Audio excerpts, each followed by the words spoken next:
नमस्कार दोस्तों। RRB NTPC के टॉप 40 क्वेश्चन में सेकेंड सीरीज में आपका स्वागत है। बढ़ते हैं हमारे पहले प्रश्न की ओर।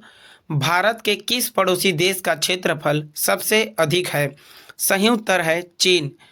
हिमालय पर्वत श्रृंखला एक प्रकार का नवीन वलित पर्वत का उदाहरण है। अगला प्रश्न, कृषि वैज्ञानिक एम.एस. स्वामीनाथन ने किस पद को गढ़ा जिसका अर्थ पारिस्थितिकी और सामाजिक हानि के बिना उत्पादन में निरंतर सुधार करना है? सही उत्तर है सदाबहार क्रांति।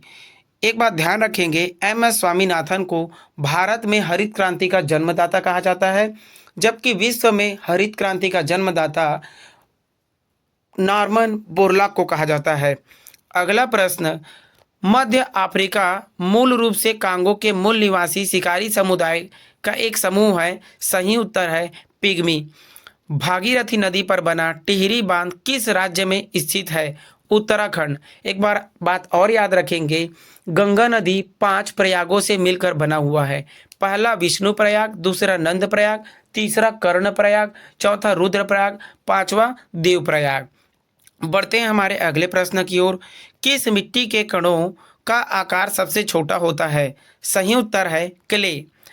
कौन सा बंदरगाह भारत के पश्चिमी तट पर स्थित है? सही उत्तर है कोचीन। भारत में हरित क्रांति के संदर्भ में HYVP का पूर्ण रूप क्या है? हाई यील्डिंग वैरायटीज प्रोग्राम है। अगला प्रश्न, दुनिया के सबसे महत्वपूर्ण पुरातात्विक स्थलों में से राजाओं की घाटी वैली ऑफ किंग्स कहा जाता है मिस्र को। अगला प्रश्न, प्रसिद्ध सरदार सरोवर बांध किस नदी पर बनाया गया है? सही उत्तर है नर्मदा। अगला प्रश्न, अमेजोन वर्षा वन जिसे पृथ्वी का फेफड़ा भी कहा जाता है कहाँ स्थित है? सही उत्तर है दक्षिणी अमेरिका। अगला प्रश्न, भारत का प्रमुख गेहूं उत्पादक क्षेत्र है पंजाब हरियाणा का मैदानी भाग। अगला प्रश्न, भारतीय महाद्वीप का सबसे दक्षिणी छोर केप केमोरिन किस राज्य में स्थित है? तमिलनाडु। अगला प्रश्न, विश्व का सबसे लवणीय सागर कौन सा है? सही उत्तर है लाल सागर। सेंटोस बंदरगाह जिसे दुनिया का कॉफी पोर्ट के रूप में भी जाना जाता है कहाँ स्थित है? सही उत्तर है ब्राजील। वह धात्विक खनिज जो बाढ़ के कारण मैदानों या घाटियों में जमे हुए कछारी जमाव से बनते हैं कहलाता है प्लेसर निक्षेप। अगला प्रश्न, माउंट आबू हिल स्टेशन किस पर्वत श्रेणी में आता है? सही उत्तर है अरावली। एक बात याद रखेंगे, माउंट आबू राजस्थान में है जहां पर दिलवाड़ा का प्रसिद्ध जैन मंदिर स्थित है। अगला प्रश्न, तेलंगाना राज्य किस राज्य से अलग होकर बना है? तेलंगाना राज्य याद रखेंगे यहाँ आंध्र प्रदेश राज्य से अलग होकर बना हुआ है।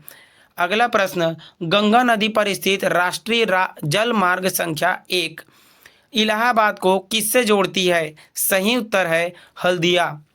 अगला प्रश्न, माउंट फूजी जो जापान की सबसे ऊंची चोटी है किस प्रकार का चोटी है? ज्वालामुखी चोटी है।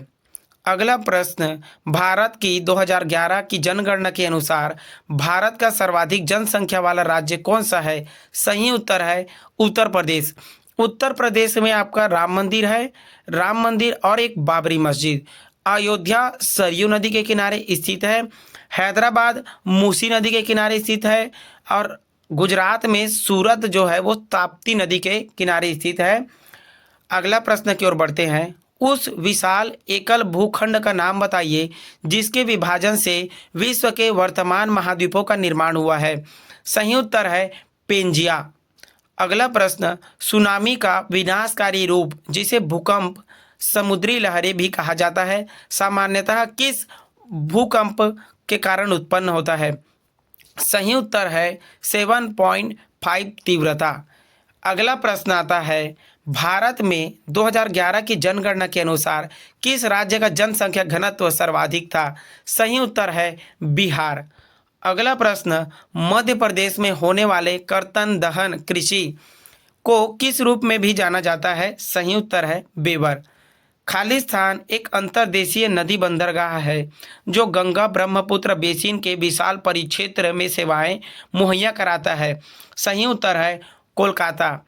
एक बात याद रखेंगे, गंगा नदी और ब्रह्मपुत्र नदी दोनों के संगम से बने नदी को कहा जाता है मेघना नदी।